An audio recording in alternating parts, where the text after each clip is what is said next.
Hello, this is Imperial Aspirations and this is my reactionary defence of Islam. We in the alt-right recognise that having foreigners in our countries with their foreign faiths, foreign customs, foreign languages, etc. is a bad idea. It disrupts social cohesion, reducing trust and destroying communities, and these foreigners in the West are often more prone to crime and other undesirable behaviours. Generally, their interests just conflict with our own. It is thus rational for us to seek to remove them. Muslims are, of course, the most obvious group this would apply to, in Europe anyway. We've seen incidents like the Rotherham scandal, or just Malmo any day of the week, and we can see from polling that a sizable minority of Muslims in Europe, especially in France, although it's present wherever they are, support and or have sympathy with radical Islamists who wish to forcibly convert Europe to Islam, and given the greater conflicts inherent to multiculturalism, the large birth rates of Muslims, and the potential for future migration, it is entirely possible that within several decades Muslims will form a large and openly hostile minority within northwestern Europe. As I have laid out here, Muslims are in fact a threat to us, and the alt-right is right to oppose them for that reason. But in the interests of intellectual honesty, future good relations with Muslim nations, and another reason that I'll get into in more detail, I would have to condemn the near-universal condemnation of Islam as a faith, and Islam as a basis for Arab societies to structure themselves, that I have seen on the alt-right. I'm going to attempt to deal with the most prominent attacks on Islam that I've seen on the alt-right, although I don't think it's necessary to include the purely liberal arguments, as they often rely on open lies, and just utter falsehoods, such as stating that, Islam is a religion of peace, without anything to, really back that up. Going from the easiest arguments to the hardest, I'll try not to get too esoteric about this, and keep it to what can be sourced in mainstream, traditional Islamic scholarly works, or the Quran. 1. The bringing up of the Islamic concept taqiyya, or taqiyya, which translates from Arabic to English as literally fear or caution, is one of the weakest arguments that many make, and it's not even really an argument against Islam, but one regarding our approach to it. They say that we cannot trust anything that Islamic scholars say about Islam, because Islam permits one to lie in order to spread the faith. And while this may be the view of select groups of modern Islamists, it is not the traditional view in either Shia or Sunni Islam, nor is it the view of most Islamic scholars today. Taqiyya is interpreted subtly differently by Shias and Sunnis, but the core idea is the same. As is said in Surah 3:28, let not the believers take the unbelievers for protectors rather than believers, and whomsoever does this, he shall have nothing of Allah, but you should guard yourselves against them, guarding carefully. Which Islamic scholars have interpreted to mean that Muslim to outwardly befriend non-Muslims out of fear for their safety while not truly regarding them as friends. The key element here being out of fear for their safety. This is reinforced by Surah 16:106. He who disbelieves in Allah after having believed, not he who is compelled while his heart is at rest on account of faith, but he who opens his breast to disbelief, on these is the wrath of Allah, and they shall have grievous chastisement. As we can see again, the profession of disbelief is only allowed by Allah when one's life is at risk, not merely to spread the faith, and it certainly doesn't cover deliberately misconstruing and perverting the word of God. Furthermore, in Sunni Islam, scholars have traditionally taken the view that it is greater to deny one's faith and die rather than to renounce one's faith and live, even if it is permitted to do so, as is attested to by Ibn Hajar al-Asqalani, the most renowned of medieval scholars in the Sunni tradition on the Hadith, when he says that there is a consensus that whomsoever is forced into apostasy and chooses death has a greater reward than a person who takes the license. License here meaning license to deny one's faith under duress. Taqiyya may be misinterpreted by some modern Islamists, but to say that we therefore cannot take Islamic scholarly tradition into account when forming an analysis of Islam is ridiculous. The use of the concept to demonize Muslims collectively in the West is also inappropriate intellectually, if rather useful politically, as it would imply that both Muslims in the West are cohesive enough and smart enough to create a deceptive united front against all non-Muslims, deceiving us while waiting to strike. Such a conspiracy would not last long given the secularization and apostasy of some Muslims in the West. Taqiyya is a doctrine of protecting one's own life in a dire situation, not one of societal warfare. 2.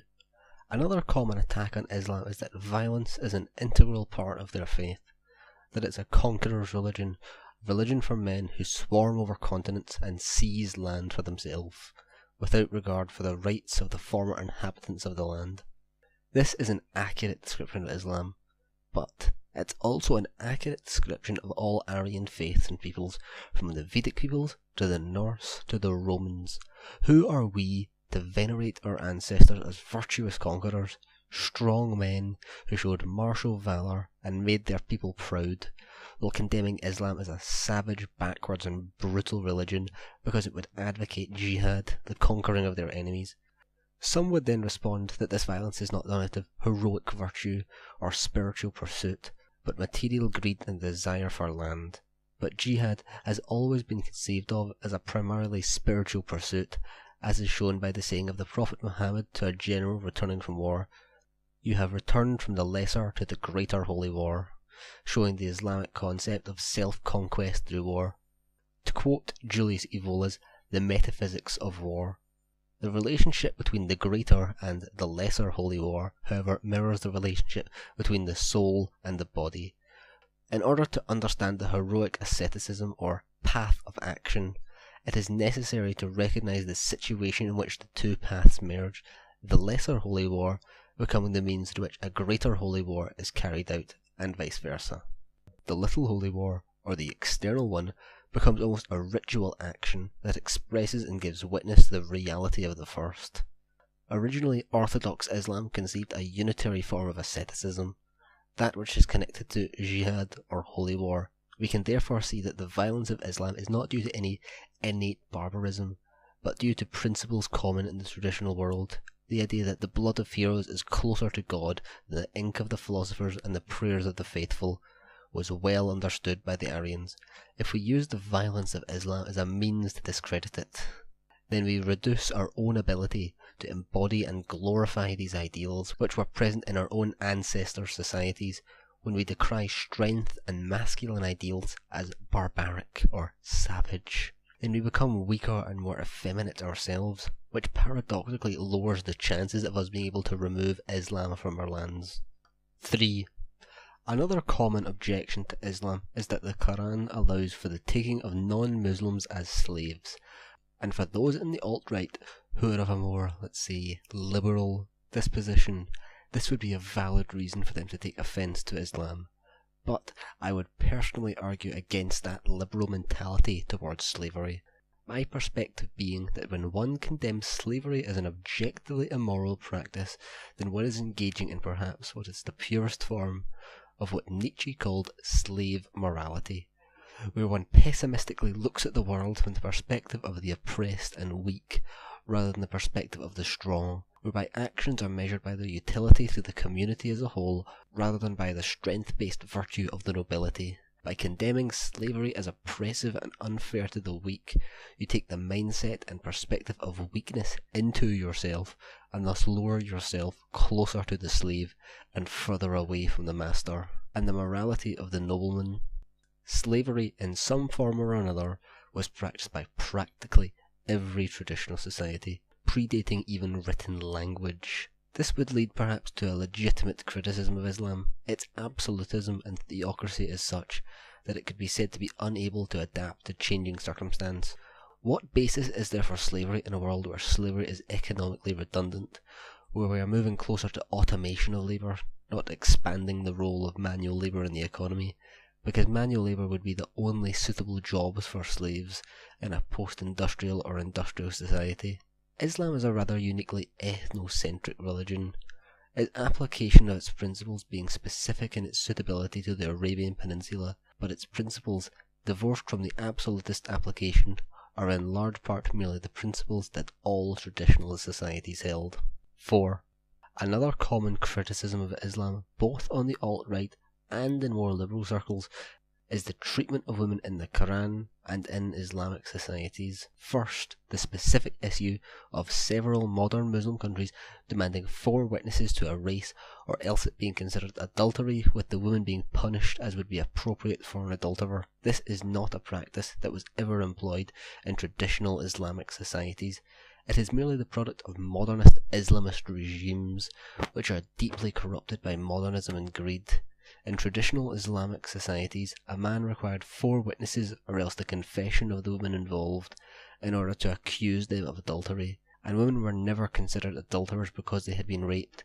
To quote Professor Oliver Lehman, rape charges can be brought in a case proven based on the sole testimony of the victim, providing that circumstantial evidence supports the allegations.